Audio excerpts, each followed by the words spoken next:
بسم اللہ الرحمن الرحیم۔ ناظرین، میں ہوں خالد پیر چودھری، پروگرام خوشبو وطن کے ساتھ حاضر خدمت ہوں۔ ناظرین، خوشبو وطن پروگرام جو کہ ہر اتوار کو آپ دیکھتے ہیں، جس میں پاکستان کے معروف lawyer Mian Muhammad Aslam advocate Supreme Court of Pakistan ہمارے ساتھ موجود ہوتے ہیں، جو کہ اوورسیز پاکستانیوں کے مسائل آپ کے ساتھ ڈسکس کرتے ہیں اور آپ ہی کے بھیجے ہوئے سوالوں کے جواب دیتے ہیں۔ اس پروگرام کرنے کا مقصد یہ ہے کہ جب آپ کے اوپر کوئی مصیبت آتی ہے نا، پاکستان میں خاص کر کوئی پراپرٹی کا مسئلہ ہے، کوئی ایسے معاملات، تو آپ کو سمجھ نہیں آتی کہ آپ نے بیسک جو ہے کام سٹارٹ کہاں سے کرنا ہے، آپ کو صحیح رہنمائی کہاں سے ملنی ہے۔ تو اسی لیے یہ جو ہمارا پلیٹ فارم ہے، آپ کی رہنمائی کے لیے، آپ کی ہیلپ کے لیے، اور میرا تو نمبر 24 آور آپ کے سامنے رہتا ہے، تو میاں اسلم صاحب بھی 24 آور ان کی ہیلپ اویلیبل ہوتی ہے۔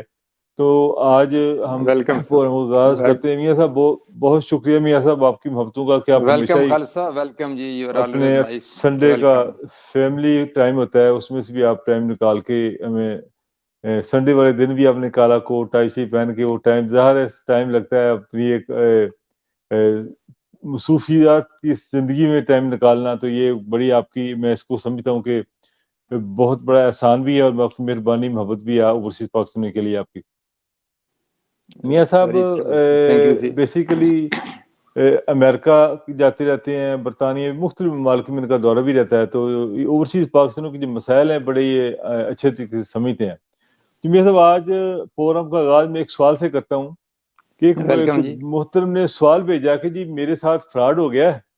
فراڈ یہ ہوا ہے کہ میرا آئی ڈی کارڈ کسی کے پاس پاکستان میں تھا، میں نے انہوں نے بتایا کہ شاید پیسے چینج کروائے تھے، وہاں ایک آئی ڈی کارڈ کی کاپی دی تھی، کیا تھا وہ آئی ڈی کارڈ کے اوپر نا کسی نے جو ہے بس خرید لی ہے۔ تو بڑی ایک میرا خیال میاں صاحب کا نیٹ کا مسئلہ ہے، وہ پھر میاں صاحب واپس آ جائیں دوبارہ، پھر آپ نا کوشش کریں دوبارہ واپس آنے کی۔ جی ویلکم جی۔ اچھا میاں صاحب، انہوں نے آئی ڈی کارڈ کی کاپی کے اوپر کسی نے کوئی ٹرانسپورٹ کی بس خرید لی ہے، تو اب وہ کہتے ہیں کہ جی مجھے تو پتہ ہی نہیں کہ بس سے میرے نام نکلی ہے، جب وہ بعد میں پتہ چلا کہ جی وہ میرے نام پہ کسی نے بس لے لی ہے، تو وہ کہتے ہیں یہ آئی ڈی کارڈ کے تھرو اس طرح جو ہے میرے نام پہ بس لے لینا میرے نالج میں نہیں ہے۔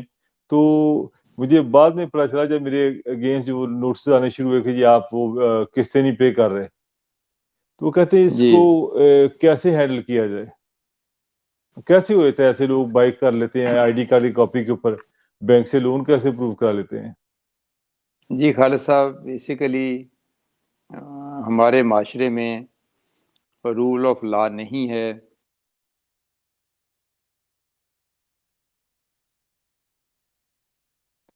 جی ناظرین، میاں صاحب کا کوئی انٹرنیٹ کا ایشو ہے، وہ بار بار آن آف ہو رہے ہیں۔ جی خالد صاحب، جی سوری جی خالد صاحب، بیسیکلی ہمارے معاشرے میں، ہمارے ملک میں رول آف لا نہیں ہے، ہمارے ہاں سپرمیسی آف کانسٹیٹیوشن نہیں ہے، اور عدالتیں بھی انڈیپینڈنٹ اینڈ اسٹرانگ نہیں ہیں۔ یہاں ہمارا سسٹم ایسا ہے کہ یہاں فراڈولنٹ بندہ، ہیرا پھیری کرنے والا بندہ کچھ زیادہ کامیاب ہوتا ہے۔ اس لیے ہمارے معاشرے میں کہا جاتا ہے کہ جو کرمنل ہوتا ہے is a beloved child of the court. جی، تو اس لیے ہمارے ہاں یہ پرابلم آتی ہے، ورنہ دنیا میں جتنے بھی ترقی یافتہ ممالک ہیں انہوں نے سسٹم اتنا بہتر کر لیا ہے کہ وہاں کو فراڈ کا شائبہ نہیں ہوتا۔ اگر کوئی فراڈ کار بھی لیتا ہے تو اس کو اتنی سخت سزا ہوتی ہے کہ دوسرا بندہ جرت نہیں کرتا۔ ہمارے ہاں فراڈ کی سزا بہت تھوڑی ہے، پہلے تو سزا ہے ہی نہیں ہے، اگر ہے بھی تو اتنی تھوڑی ہے کہ وہ جو فراڈ کرتے وہ کہتے ہیں کیا ہو جائے گا، اگر 10-20 کروڑ کا فراڈ ہے تو 2-3 سال سزا ہوگی تو کیا ہو جائے گا، 2-3 سال میں 20 کروڑ نہیں کما سکتا۔ اس لیے جب تک ہمارے قوانین میں تبدیلی نہیں آتی، قوانین ان جرائم پیشہ روکنے کا بندوبست نہیں کرتے، ان کے سامنے دیوار نہیں بنتے، تب تک یہ سلسلہ جاری رہے گا۔ آپ نے فرمایا کہ آپ کے ایک ملنے والے کا آئی ڈی کارڈ استعمال ہو کے انہوں نے کسی نے بس لے لی ہے، کیونکہ آئی ڈی کارڈ ایسی چیز ہے جو ہر جگہ استعمال ہوتا ہے. جی آپ کوئی ٹیلی فون لگوائیں تبھی آئی ڈی کارڈ دینا پڑتا ہے. آپ بجلی کا بل لگوائیں، بجلی کا میٹر لگوائیں تبھی دینا پڑتا ہے. جی اس طرح آپ کوئی کیس فائل کریں سوری کوئی کیس فائل کریں پھر بھی آپ کو ساتھ لگانا پڑتا ہے. بے شمار ذرائع ہیں آئی ڈی کارڈ دینے کے، اور لوگ جو جی فراڈلنٹ لوگ ہوتے ہیں سوری وہ وہاں سے حاصل کر لیتے ہیں. جی اس طرح یہ ایک بار نہیں، پہلے بھی کئی بار یہ شکایت آئی ہے. ایک ڈوبے میں ایک صاحب تھے، اس نے لوگوں کے شناختی کارڈ اکٹھے کیے، 25-30 کارڈ اکٹھے کیے، اور جی کوآپریٹو بینک سے 70-75 کروڑ روپیہ لون لے لیا. اس جی طرح وہ لوگوں کو جب نوٹس ہے پتہ چلا کہ ہاں ہم نے تو لون لیا ہی نہیں، یہ ہمارے جی لون کس نے لے لیا، تو پتہ چلتے چلتے پتہ چلا کہ فلاں صاحب نے لیا ہے جس نے لوگوں کے آئی ڈی کارڈ اکٹھے کیے تھے. جی کیونکہ ہمارے ہاں نارملی یہ ہے کہ جب لون فارم سائن کرتے ہیں تو بینک والوں سے یہ ملی بگ سے ہو سکتا ہے، ملی بگ سے بغیر نہیں ہو سکتا.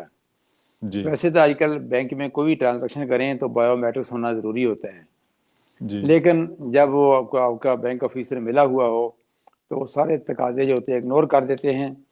جی تقاضے اگنور کرنے کے بعد وہ ان کو فارم فل کرتے ہیں، ان کے جی شناختی کارڈ کے اوپر سائن کیے ہوتے ہیں وہ سائن کرتے ہیں، شناختی کارڈ جی نمبر لکھتے ہیں، شناختی جی کارڈ کے اوپر ایڈریس ہوتا ہے وہ لکھتے ہیں، وہ جمع جی کرا دیتے ہیں. اور مینیجر نے اس کو پاس کرنا ہوتا ہے وہ پاس کر دیتا ہے. 10-20% وہ رکھ لیتا ہے، 80% وہ فراڈلنٹ کو دے دیتا ہے. لون آپ کے جی نام پہ ہے اور اس کے نام جی پہ کچھ بھی نہیں ہے، وہ آرام سے پیسے لے کے چلتا بنا. اس جی طرح جب سال بعد ایک اس کی گریس پیریڈ ہوتا ہے، گریس پیریڈ ختم ہوتا ہے تو آپ کو نوٹس آتا ہے کہ ابھی آپ نے تو پیسے نہیں دیے. تو پھر آپ کو جی نوٹس آتا ہے، پتہ چلتا ہے کہ یار میں نے تو لون لیا نہیں، لون کس نے لے لیا. جی بیسیکلی یہ فرڈلنٹ لوگ ہیں یہ ایسا کرتے ہیں. یہ چونکہ سسٹم میں لوپ ہول ہیں، اداروں کے اندر اسٹرانگ کمپریہنسو سسٹم نہیں ہے، تو لہٰذا جی یہ سلسلہ چلتا رہتا ہے اور چلتا رہے گا جب تک قانون کے اندر لوپ ہول ختم نہیں کیے جاتے، قانون جی کو اسٹرکٹ نہیں کیا جاتا ہے، ہر چیز کو بایو میٹرکس نہیں کیا جاتا ہے، اس کی پرسنل اپیرنس نہیں کی جاتی، اس کی فوٹو نہیں لی جاتی. لیکن یہ چیزیں ہوتی رہیں گی. اس جی کا حل یہ ہے کہ آپ کے عزیز دوست کو چاہیے وہ ایف آئی اے میں درخواست دے، کیونکہ جی بینکنگ کرائم جو ہوتا ہے وہ ایف آئی اے میں آتا ہے. ایف آئی جی اے کو درخواست دے کہ جناب نہ میں نے لون لیا، نہ میں نے درخواست دی، نہ میں نے جی سائن کیے، نہ میں جی نے آئی ڈی کارڈ دیا، یہ کسی جی نے میرا آئی ڈی کارڈ حاصل کر کے فراڈلنٹلی کیا ہے. اگر اس جی کے نالے میں آ چکا ہے تو اس کا نام لے دے، تو نام نہیں لے گا تو پھر یہ پرابلم آئے گا. تو جی نام لے دے، لے کے اس کے ساتھ ایف آئی آر لادی کرائے، انکوائری ہوگی تو ثابت ہو جائے گا کہ یہ لون تو اس نے لیا ہی نہیں، لون تو فلاں نے لیا ہے. اور یہی پتہ چل جی جائے گا کہ بینک والے ملے ہوئے ہیں، بینک کی ملی بگ سے سارا کچھ ہوا ہے، جی تو یقیناً اس کی داد رسی ہو جائے گی. اس کے علاوہ اور کوئی رستہ نہیں ہے، کیونکہ ایف آئی اے ہی ڈیل کرتا ہے بینکنگ جرائم کو، بینکنگ افینسز کو، بینکنگ کرائم کو. اس لیے ایف آئی اے اس پہ انکوائری کر کے ایف آئی آر لادج کرے گا اور پروسیس شروع ہو جائے گا، تو بندہ پکڑا جائے گا تو وہ لون جی کے پیسے دے دے گا، ورنہ بس کے پیسے لا ایز اے لا اس کے کھاتے جی پڑ جائیں گے. جی تو لہٰذا اس کو چاہیے کہ فوری طور پر اپنا لیگل تدارک کرے، ورنہ اس کی ذمہ لائبلٹی پڑ جائے گی. سوری. اچھا کوئی بات نہیں، سب آج آپ کی موسم آج کل ایسا جا رہا ہے نا تو ہاں جی، بس مجھے کی وجہ دو سے دن سے 2 دن سے ٹیمپریچر ہو رہا ہے، اس لیے کل بھی ٹیمپریچر تھا، آج بھی تھا، پرسوں بھی تھا، اس لیے تھوڑی طبیعت ہاں اپسیٹ ہے. جی سر. اچھا، اللہ میاں صحت دے میاں صاحب آپ کو. آپ اس کے آمین. باوجود آپ پروگرام میں تشریف لاتے ہیں. میرے صاحب ایک ویلکم کوشچن جی. ہمیں آیا کہ صاحب انہوں نے فرمایا کہ 1999 نہیں سوری 2009 کی بات ہے. جی. 2009 میں کہتے ہیں کہ جی میں نے پاکستان میں نا جی ایک بندے نے مجھ سے فراڈ کر لیا، مجھے ڈیفینس لے جا کے ایک دکھایا پلاٹ کہ یہ پلاٹ ہم نے بیچنا ہے. تو اس نے پلاٹ کے چکر میں مجھ سے جو ہے نا انہوں نے کہا جی ہم نے 45 لاکھ دینا پہلے، باقی 45 بعد میں دینا ہے، تو ہمیں ڈاکومنٹیشن کرنی ہے. تو کہتا وہ بڑا ہمارے آن جان تھا، ملنے والا تھا. 45 لاکھ روپیہ اس نے پہلے لیا، بعد میں 25 کے 30 لاکھ پھر لے لیا. لیکن بعد میں یہ جو پلاٹ دکھا رہی ہے آپ کا نام ہو جائے گا، بعد میں پتہ چلا کہ وہ بندہ ہی فراڈ ہے۔ جب ہم نے ایف آئی آر درج کرائی تو پولیس والوں نے اٹھا لیا، اس کو کافی مارا، انہوں نے کہا پیسے تو میرے پاس ہے ہی نہیں۔ تو وہ جو ہے کہتا کہ پیسے ہم نے دے دیے اس طرح بینک سے نکلا کر اس کو کیش، تو ہمارا 60-70 لاکھ روپے ڈوب گیا۔ اب پولیس نے اس کو کافی مارا، مگر وہ کہتے جی میرے پاس ہے ہی نہیں۔ تو پھر جی وہ بندہ کہتے ہم ادھر آ گئے، وہ بندہ چھوٹ گیا۔ تو اب کہتے وہ کیسے کریں کہ وہ پیسے نکل آئیں؟ اس کو پولیس نے کافی مارا، دیکھیں کہتا ہے ہی نہیں۔ سر اس میں وہی بات آتی ہے کہ جیسے کہ ہمارے ہاں جرائم پیشہ لوگوں کے خلاف کارروائی کرنے کا جو قانون ہے وہ بڑا ویک ہے، اتنا ویک ہے کہ لوگوں سے فراڈ کی ریشو پاکستان میں بہت زیادہ ہے۔ اس میں 420 468 471 پی پی سی کا offense لگتا ہے، جس کی میکسیمم سزا 7 سال ہے۔ جی اس کو پروو کرنے کا اتنا مشکل طریقہ کار ہے کہ وہ آپ بندے سے پروو بھی نہیں ہوتا، یعنی وہ 70 لاکھ اس کا یہ چلے گیا، اس کو سزا دلانے میں 10-20 لاکھ اس کا اور لگ جائے گا، اور رزلٹ وہیں کا وہیں رہے گا۔ کیونکہ پرابلم ہی مین وہی پرابلم ہے جو پہلے میں نے ڈسکس کیا آپ کے ساتھ کہ یہاں accused is a beloved child of the law. Law جو ہے نا اکیوز کی فیور کرتا ہے، ہماری فیور نہیں کرتا۔ دنیا میں لا فیور کرتا ہے، گریوڈ بندے کی ہیلپ کرتا ہے، لیکن ہمارے یہاں ایسا نہیں ہے۔ لہٰذا اسی کا ہی وہی پرابلم ہے کہ آپ نے اس میں پرچہ بھی کرایا، اس کو اریسٹ بھی کرایا۔ جی پھر ہمارے یہاں پرابلم یہ ہے کہ ہم جب پیسے دیتے ہیں ہم پیسے دیتے ہیں تو ہم بینک کے ذریعے نہیں دیتے، ہم اسے کیش دے دیتے ہیں۔ اس کا رزلٹ جو نکلتا ہے کہ وہ پیسے کا ثبوت ہمارے پاس رہتا نہیں ہے۔ ہم کہتے ہیں ہم نے پیسے دیوانی دیے تھے، تو وہ اس طرح پہلے دن ہی ہمارا کیس ویک ہو جاتا ہے جب ہمارے پاس پیسے دینے کا ثبوت نہ ہو۔ تو ان حالات میں کوشش جاری رکھیں، وہ اس کے خلاف ایف آئی آر لائی ہوئی ہے، اس کے خلاف ٹرائل کرائیں، اس کو سزا کرائیں، تاکہ اس کو یہ جتنی زیادتی ظلم اس نے کیا ہے اس کو فیس کرنا پڑے۔ اس کا یہی حل ہے، اور ہمارے ادارے، ہماری گورنمنٹ ایسے کام نہیں کرتی جس سے لوگوں کے مسائل میں کمی ہو اور مسائل ونس فار آل ختم ہو جائیں، اور نہ ہی ان کی یہ کوشش ہے، کیونکہ یہ لوگ بڑے بڑے تیز لوگ شاطر ہوتے ہیں، یہ بڑے بڑے لوگوں کے قریب ہوتے ہیں، ان کے چمچے کرچے ہوتے ہیں، ان کے تابع دار ہوتے ہیں، فالوور ہوتے ہیں، تو وہ بھی ان کے خلاف کوئی کارروائی کرنے میں انٹرسٹڈ نہیں ہوتے۔ اس طرح جو فراڈولنٹ طبقہ ہے یہ زیادہ ہمارے ہاں افیکٹو ہے، ان کے پولیس سے بھی ریلیشن ہوتے ہیں، اس کے ایف آئی اے سے بھی ریلیشن ہوتے ہیں، تو ان کے ساتھ کارروائی کرنے سے ادارے احتراز کرتے ہیں۔ اور اگر آپ کے کیس میں تو ایف آئی اے بھی لاج ہوگی، انہوں نے پکڑ کے مارا بھی ہے، کیونکہ جو فراڈولنٹ لوگ ہوتے ہیں نا، ایزی کم ایزی گو، پیسے ان کے پاس آتے ہیں تو وہ کھا پی لیتے ہیں، ان سے پیسے ریکور کرنے مشکل ہوتے ہیں unless کہ ان کے نام کو پراپرٹی ہو۔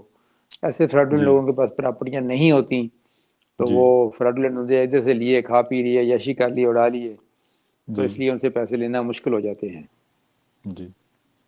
تو یہ ہے صورتحال۔ تو ایک ان کو سزا ہی کرائی جا سکتی ہے اور کوئی حل نہیں اس کا، کچھ حال نہیں۔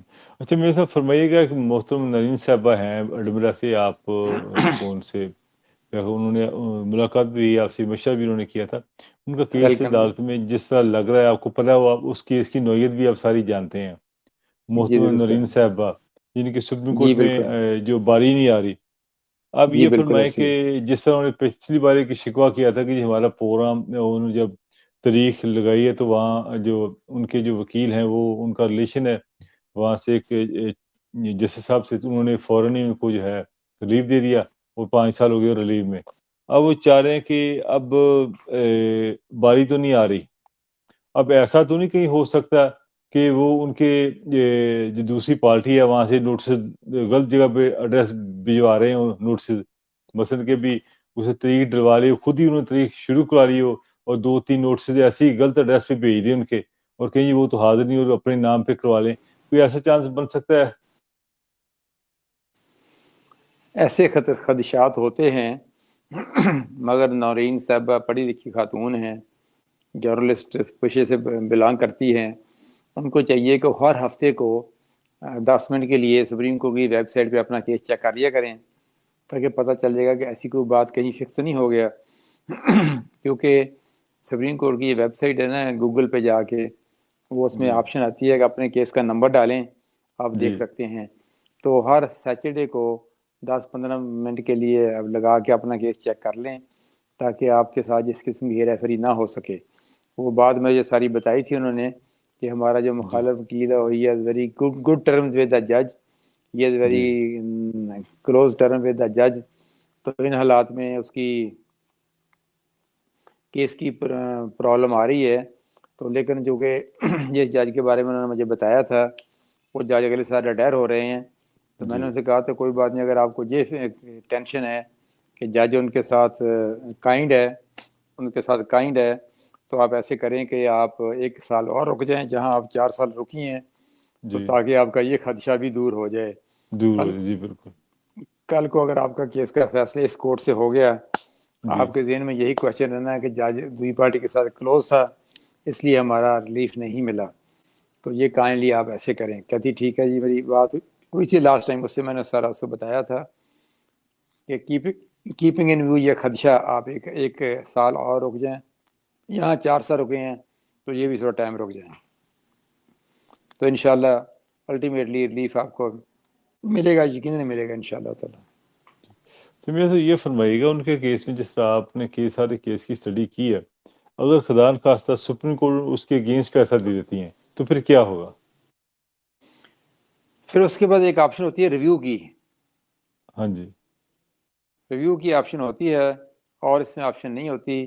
ریویو میں آپ نے بتانا ہوتا ہے کہ اس کیس میں کون سا لیگل پوائنٹ اگنور ہو گیا ہے، کون سی جی چیز لیگل ڈسکس نہیں ہوئی، کون سا لیگل جی پہلو اگنور ہو گیا ہے، تو پھر جی آپ کا کیس دوبارہ سنا جا سکتا ہوتا ہے۔ اس کے علاوہ اور جی کوئی آپشن نہیں ہوتا، صرف ریویو کا ہوتا ہے اور کوئی آپشن نہیں ہوتا، تو فائنل فیصلہ اگر ہوتا ہے اس کے بعد۔ اگر ان کی حق میں ہوتا تو پھر ان کو قبضہ مل جائے گا؟ جی مل جائے گا، پھر ان کا مسئلہ فار ایور سالو ہو گیا جی۔ جی جی آخری آپشن ہے، ٹھیک ہے ویلکم میاں جی، صاحب۔ بالکل جی، چلیے ویلکم جی۔ یہ بھی، چلیے ان کا جو سوال انہوں نے مجھے کیا تھا تو یہ بھی ان کے سوال کا آپ نے جواب دے دیا۔ ناظرین، پروگرام آپ دیکھ رہے ہیں جو خوشبو وطن لائیو، جس میں ہم ہر اتوار کو پروگرام کرتے ہیں، جس میں اوورسیز پاکستان کے جو مسائل ہیں اس کے اوپر ہم ڈسکس کرتے ہیں۔ کسی قسم کا لیگل ایشو ہو آپ کو پاکستان میں اور لیگل ایڈوائس دینا چاہتے ہوں تو آپ ہمیں فون کر سکتے ہیں، میاں صاحب کے فیس بک پر میسیج کر سکتے ہیں، مجھے میسنجر پہ میسیج کر سکتے ہیں۔ تو آپ کا سوال جو ہے نیکسٹ سیشن میں انشاءاللہ نیکسٹ جو ویک ہے اس میں ہم لے لیا کریں گے، تو وہ آپ کے سوال کا جواب ملے۔ میاں صاحب دوسرا کوشچن یہ فرمائیے گا، جس طرح پاور آف اٹارنی ہے، آپ کو جی کسی نے اپنا کیس کے لیے کرنا ہے، ہائر کرنا ہے، تو پاور آف اٹارنی بنا کے آپ کو کیا کریں؟ وہ اس کی فوٹو کاپی بھیج دیں یا ای میل کر دیں، یا کس طرح وہ چل جاتی ہے؟ ای میل بھی فوٹو کاپی بھی چل جاتی ہے کہ اصل چلتی ہے وہاں پہ عدالت میں جب آپ نے کیس سر لڑنا ہوگا؟ سر عدالت میں کیس لڑنے کے لیے پاور اٹارنی کی ضرورت نہیں ہوتی، ہاں جی عدالت میں کیس لڑنے کی لیے ضرورت ہوتی ہے وکالت نامہ۔ جی وکالت نامہ جس کے عرف عام میں ہم پاور اٹارنی کہتے ہیں، لیکن یہ وہ پاور اٹارنی نہیں ہے جو اسپیشل پاور اٹارنی اور جنرل پاور اٹارنی ہوتا ہے، وہ نہیں ہوتا ہے۔ یہ دوسرے لفظوں میں اٹارنی ایٹ لا ہوتا ہے، یعنی کسی پرٹیکولر کیس میں کیس کو پروسیڈ کرنے کے لیے، کیس کو لڑنے کے لیے، کیس کو پٹیشن فائل کرنے کے لیے، اس کا جواب دینے کے لیے، اس میں ایویڈنس ریکارڈ کرانے کے لیے آپ لیگل رائٹس اس کے ذریعے ایکسرسائز کرتے ہیں، لیکن اس کے لیے کوئی مختار نامہ، مختار عام، مختار خاص کی ضرورت نہیں ہوتی۔ اس کے سمپلی وکالت نامہ ہوتا ہے کہ اس کو ہم نہیں، اگر جو اوورسیز پاکستانی ہے، جو اپنا کیس وہاں پہ پروسیڈ آپ کے تھرو کرنا چاہتے ہیں، تو وہ آپ کو کوئی لکھ کے نہیں بھیجیں گے کہ آپ ہمارے بہاف پہ یہ کیس لڑیں؟ جی وہ وکالت نامہ ہی اٹیسٹ کر کے دیں گے بذریعہ کونسلیٹ، وہ وکالت نامہ ہی ساتھ لگے گا۔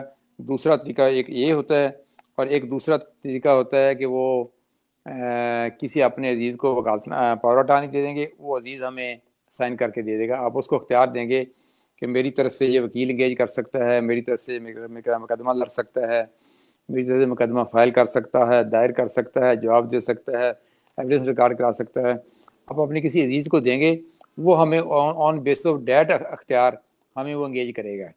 اگر ہمیں ڈائریکٹ انگیج کرنا چاہے تو پھر ہمیں وہ اپنا UK سے یا امریکہ سے یا کینیڈا سے وکالت نامہ ہمارا جو بنا ہوتا ہے پرسکرائی فارم ہوتا ہے وہ ہمیں بھیجے گا، وہ تھرو ایمبیسی سائن کرا کے. 2 طریقے ہیں اس کے. اچھا، اور اگر پاور ٹانی بنا کے بھیجے کہ نہیں وہ میں نہیں ان کو چلتا، ہائر وہ کریں. نہیں ہائر اچھا والی ہائر کے لیے وکالت نامہ ہی ہوتا ہے. ہائر اچھا کرنے کے لیے، سروس ہائر کرنے کے لیے پاور اٹارنی ہوتا ہے، وکالت نامہ سے کہتے ہیں یا جی اٹارنی ایٹ لا بھی کہتے ہیں. وہ تھرو آپ دے سکتے ہیں، لیکن اس کے ذریعے آپ کی طرف سے ایویڈنس نہیں دے سکتے، آپ کی طرف سے بیان نہیں دے سکتے. ہم آپ کی پٹیشن فائل کر سکتے ہیں، آپ کی طرف سے سائن نہیں کر سکتے. وہ اسی وقت ہوتا ہے جب آپ کسی اپنے عزیز کو ڈپیوٹ کریں، وہ ہمیں آگے انگیج کرے. اگر آپ نے ہمیں جی ڈائریکٹ انگیج کرنا ہو تو پھر آپ کو وکالت نامہ ہی سائن کر کے بھیجنا پڑے گا تھرو ایمبیسی.